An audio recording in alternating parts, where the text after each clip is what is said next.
Kembali lagi di channel Fokozer Anime, membahas fakta-fakta paling jos seputar One Piece.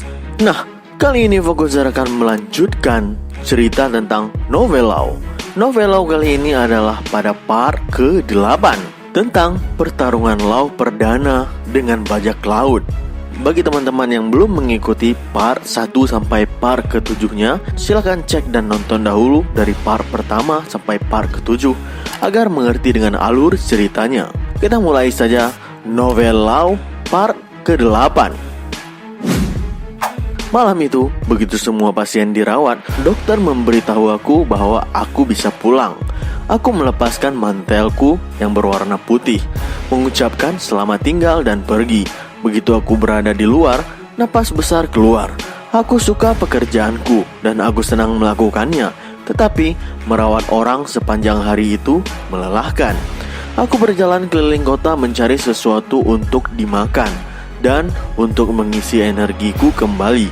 Aku menemukan ikan asin yang sedang dijual, jadi aku mencoba membelinya. Di kepalaku tiba-tiba muncul wajah Beppo dan lelaki tua yang sedang terkejut. Saat itulah aku menyadari suasananya telah berubah. Beberapa orang sepertinya sedang melarikan diri dari sesuatu. Aku bisa mendengar mereka berteriak dan memekik. Itu lebih dari sekedar perkelahian atau semacamnya. Aku berlari ke arah sumber masalah tersebut. "Bajak laut!" teriak seseorang. Ketika aku berjalan melalui lautan orang, aku melihat sekitar 30 orang yang belum pernah kulihat sebelumnya yang menyebabkan masalah di sana. "Cepat bawakan minuman dan makanan, juga emas kemari. Jika kau punya masalah, kemarilah." Aku melihat salah satu dari mereka memegang bendera dengan gambar tengkorak yang menggigit koin. Tanpa ragu, buktinya mereka adalah bajak laut. Mereka mengamuk di kota, membuat tuntutan yang mustahil dari penduduk kota, dan berkelahi dengan mereka. Aku melihat salah satu dari mereka memukul warga. Ketika aku melihat itu terjadi, aku hampir mengejarnya tanpa berpikir. Aku hanya tidak bisa berdiri di sana sementara orang-orang yang biasanya ceria itu dianiaya, dan aku hampir kehilangan kesabaranku. Kemudian aku mendengar "Lau!" dan merasakan tarikan di lengan bajuku yang membuat aku sadar kembali. Melihat ke belakangku, aku melihat Penguin, Beppo, dan Shachi. Beppo bertanya dengan suara lembut, "Mereka bajak laut, kan?" Tidak diragukan lagi, mereka memang mengibarkan bendera seperti itu. "Apa yang harus kita lakukan? Kupikir kita bisa menghentikan mereka sebelum semuanya menjadi tidak terkendali." Shachi selalu siap untuk bertindak. "Tidak, mari kita tunggu sebentar." Ada 30 orang dari mereka. Kebanyakan memang bukan masalah yang besar, tapi 2 orang yang ada di belakang itu berbeda. Aku tahu mereka kuat. Keduanya pasti akan memberi kita banyak masalah. Salah satunya berpakaian gaya sumo dan tingginya lebih besar dari 2 meter. Ikat pinggangnya tertutup kulit gelap dan rambutnya jambul. Di bawah semua lemak adalah otot-ototnya, dan mudah untuk melihat dia memiliki jumlah kekuatan yang konyol. Laki-laki lain lebih meresahkan. Saat dia duduk dan bersantai di kursi, dia pasti seorang kapten. Dan untuk bajak laut, kapten berarti yang terkuat. "Hai Penguin, ada telepon di toko tempatmu bekerja, bukan?" "Ya, pergi dan beritahu Tuan Jiang apa yang terjadi di sini." "Baiklah, aku mengerti." Penguin langsung berlari menuju restoran. Sekarang, apa yang harus kita lakukan? Pertama, kita perlu mencari tahu untuk apa mereka di sini. Jika mereka kebetulan datang ke kota dan menginginkan beberapa emas dan makanan, akan lebih baik untuk tidak membuat mereka bertindak terlalu banyak.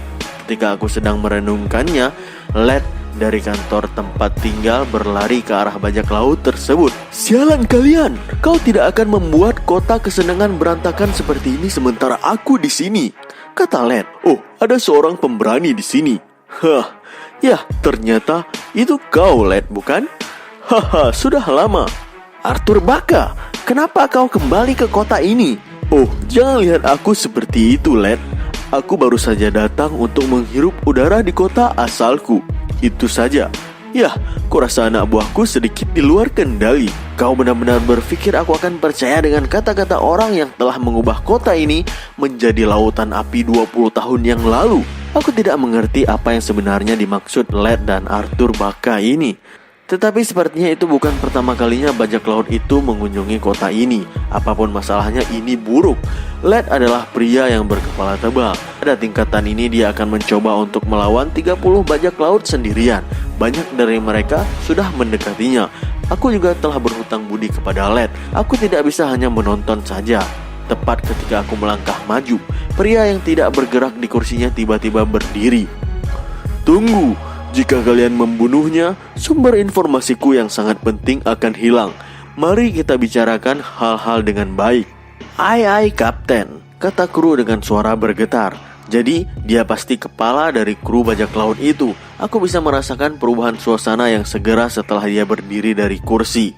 Lau, aku mendengar penguin berbisik di telingaku. Dia telah kembali dari tugasnya menelepon. Aku menelepon Wolf. Dia mengatakan dia akan langsung menuju kemari. Akan ada kemungkinan bentrokan terjadi di sini. Setidaknya dengan Tuan Wolf di sini, kita mungkin memiliki peluang. Wolf pada kenyataannya adalah pejuang yang sangat cakap. Aku tidak bisa menyamai orang tua itu bahkan jika itu adalah pertarungan 4 lawan 1.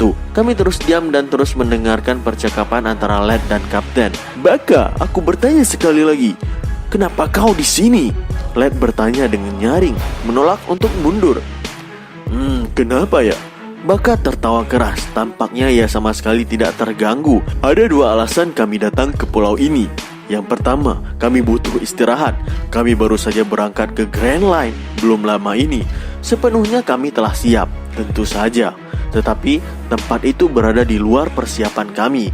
Kami bertarung dengan beberapa bajak laut lain di pintu masuk Grand Line. Dan kami kalah. Setengah kruku hilang dan sisanya terluka parah. Jadi kami di sini untuk menyembuhkan luka kami. Aku mengerti jika memang begitu, Baka. Jika kau memang butuh istirahat dan bersumpah untuk meninggalkan warga kota sendirian, kami akan memberimu tempat untuk beristirahat. Kurasa itu adalah pertukaran yang layak. Yah, bukan itu saja sebenarnya. Alasan nomor 2 memang kita ada di sini dan ini jauh lebih penting bagi kami. Katakanlah, Led, pernahkah kau mendengar legenda harta Pulau Swallow? Aku menelan ludah. Itu adalah legenda yang penguin katakan kepada kami beberapa waktu sebelumnya. Aku belum pernah mendengarnya, jawab Led setelah jeda singkat. Led, kau tahu jika seharusnya tidak berbohong. Kau bahkan memalingkan muka sekarang. Itu bukti bahwa kau menyembunyikan sesuatu, bukan? Ketika Baka selesai bicara, dia dengan cepat menutup celah di antara mereka, lalu meraih kerah Led dan mengangkatnya ke udara. Aku pikir itu juga omong kosong sebelumnya. Bagaimana tidak? Tidak ada yang akan percaya bahwa harta seperti itu ada di pulau kecil yang malang seperti ini. Tetapi di sebuah pulau di Grand Line kami menemukannya. Surat yang ditinggalkan Kapten Ladoga. Aku pernah mendengar nama itu sebelumnya, beberapa kali ketika aku sedang berada di keluarga Doflamingo. Dia adalah bajak laut terkenal yang dikenal karena mencapai dunia baru di paruh kedua Grand Line. Bukan dongeng dan bukan legenda, tetapi nama bajak laut itu sungguhan. Lalu Kapten Baka pun melanjutkan. Surat Kapten Ladoga berbunyi, aku akan segera mati. Aku tidak memenuhi impianku, tetapi aku mengalami kejutan di dunia baru. Harta karunku tersembunyi di pemandangan indah itu, di sebuah pulau bernama Pulau Swallow. Siapapun yang cukup beruntung untuk menemukannya, bantulah dirimu sendiri. Awalnya aku pikir itu palsu, tapi kami sudah menilai dan itu tanpa ragu ditulis oleh Kapten Ladoga sendiri. Jadi itu sebabnya kami ada di sini, untuk mendapatkan harta yang besar dan membuat kru kami menjadi lebih kuat. Jadi kita bisa menghadapi Grand Line lagi dan kembali ke sana. Saat Kapten Baka melanjutkan pidatonya, dia menggenggam Led lebih erat. Led tergantung di udara dengan ekspresi menyedihkan di wajahnya. Aku harus pergi ke sana. Tepat ketika aku telah membuat sebuah keputusan, aku mendengar sebuah suara. Berhenti! Suara yang jelas dari pria tua itu memotong udara. Baka membebaskan Led yang berlutut di tanah sekarang. Tapi situasinya masih mengerikan. Bahkan aku bisa mengatakan itu semakin buruk. Pria tua itu selalu berdarah panas. Aku sepenuhnya berharap dia diserang dan aku akan membantunya seketika. Namun aku tidak percaya. Baka tidak bergerak, hilang tanpa ekspresi yang tampak biadab sebelumnya. Sekarang dia tampak seperti melihat hantu ketika menatap Wolf. Baka mengatakan, "Kau tidak mungkin, ayah?" "Sudah lama, Baka." Tidak percaya apa yang aku dengar. Tubuhku menjadi kaku selama beberapa detik. Baka pasti menyebut Wolf sebagai Oyaji atau ayah, dan Wolf belum membantahnya. Sudah berapa tahun? 10? Tidak 20 kurasa. Aku bahkan tidak pernah bermimpi bahwa kau masih hidup, ayah. Aku bisa mengatakan hal yang sama. Aku pikir kau telah mati sejak lama. Apa itu yang ingin kau katakan kepada putramu yang telah lama hilang? Ayah yang mengerikan. Aku akan mengulangi apa yang kukatakan kepadamu 20 tahun yang lalu. Kau bukan lagi anakku. Mata Wolf sedingin es ketika dia berbicara. Kau tidak pernah berubah ya. Selalu mengeluh tentang semua yang kulakukan. Sebagai orang tua, itu wajar bagiku untuk ingin menempatkan anakku yang tidak patuh kembali ke jalur yang benar. Tidak patuh? Aku? Aku tidak pernah menggambarkan diriku seperti itu. Aku menjalani apa yang aku butuhkan untuk memenuhi keinginanku sendiri. Yang artinya kau membesarkanku dengan benar. Aku di sini bukan untuk bertengkar denganmu. Aku hanya menolak untuk membiarkanmu menyerang warga kota, mencuri uang dan makanan. Kemungkinan besar membunuh semua orang ketika kau akan pergi nanti. Kau selalu memandang rendah diriku, ayah. Bahkan ketika kau adalah salah satu kruku. Namun kau masih tidak bisa menghentikanku. Betul, aku gagal sebagai orang tua. Aku mencoba membujukmu, mencoba untuk merobohkanmu ke dalam diriku. Tetapi aku gagal meluruskan kesalahan anakku. Tiba-tiba aku merasa ingin berteriak. Apa yang sedang terjadi? Wolf adalah kru rekan bajak laut itu. Aku melihat ke sisiku. Penguin, Shachi, dan Beppo juga tidak bisa menyembunyikan keterkejutan mereka dengan apa yang mereka dengar sekarang. Betul, tidak ada yang dapat memadamkan hasratku saat ini. Jadi ayah, kau tahu apa artinya yang harus kau lakukan? Kau telah tinggal di pulau ini seumur hidupmu, sehingga kau harus memiliki info tentang harta Kapten Ladoga. Katakanlah, lakukan itu dan kami setidaknya akan menyelamatkan nyawa-nyawa orang demi menghormati mantan kruku. Aku tidak pernah memiliki informasi itu sejak awal. Dan bahkan jika aku mendapatkannya, aku tidak akan menjadi orang yang akan memberitahumu. Kau mencoba melawanku? Lagi pula, aku tahu kau tidak akan menepati janjimu. Kau sudah mencoba membakar kota sekali dulu. Aku tidak punya apa-apa untuk diberikan kepada pria seperti itu. Apa? Kau masih membicarakan hal itu? 20 tahun yang lalu, kau juga mencoba untuk sampai ke Grand Line. Untuk melakukannya, kau membutuhkan 1 ton makanan dan air. Juga membutuhkan banyak uang. Untuk mendapatkan uang tersebut, kau datang ke kota ini, ke kota asalmu. Dan kau menjarah semua dan menghancurkan kota. Aku tidak setuju dengan tindakanmu. Lalu aku meninggalkan kru untuk tinggal di pinggiran kota. Tetapi itu tidak berarti dosa-dosaku telah diampuni. Aku tidak bisa menghentikan anakku dari jalan yang salah. Itu berarti aku memiliki tanggung jawab untuk menghentikanmu sekarang. Suara Wolf bergema dengan kekuatan di belakangnya. Itu bukan suara yang dia gunakan ketika dia memberi nasihat kepada kami. Kata-katanya dipenuhi dengan kemarahan dan keteguhan hati. Ayah, apakah itu berarti kau akan menghalangiku? Itu benar. Aku tidak akan membiarkanmu membuat kekacauan di kota ini lagi. Itu membuatmu menjadi musuhku.